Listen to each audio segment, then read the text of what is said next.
Okay, this one, the reason why people would get confused on this one is because they don't know what this symbol means right here. That little, it's called a nu, and it's a Greek symbol, and it means micro, and it's one of those units that you were supposed to memorize. So when we're looking at it, it's 1 million.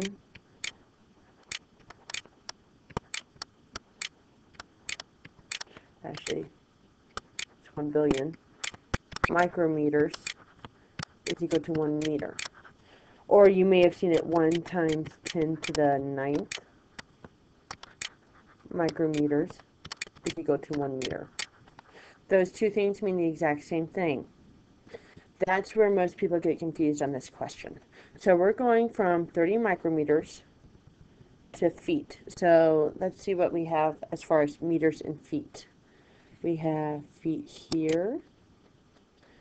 And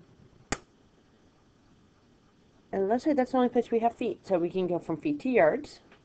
And so where else do we have yards? We have yards here with miles, and we have yards here with meters.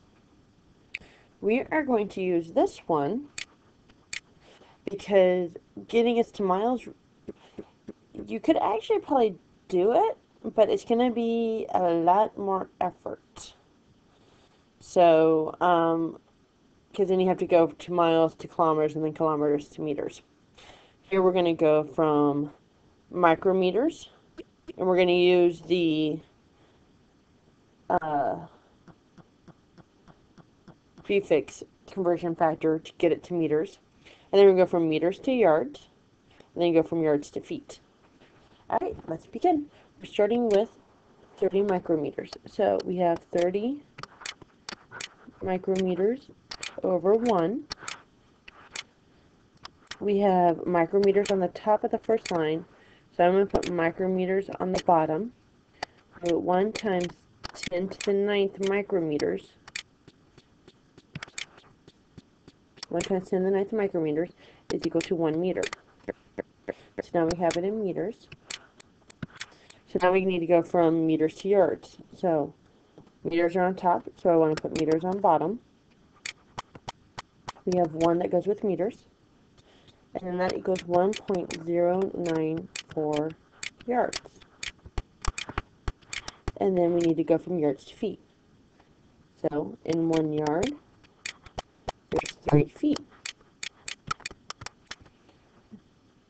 Yards are on top, so we put yards on the bottom.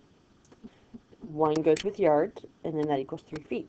So it's going to be 30 divided by 1. Remember when you do times 10, you're going to put 1 EE9 into your calculator, or EXP, whichever one you have. So 30 divided by 1 EE9 times 1.094 times 3.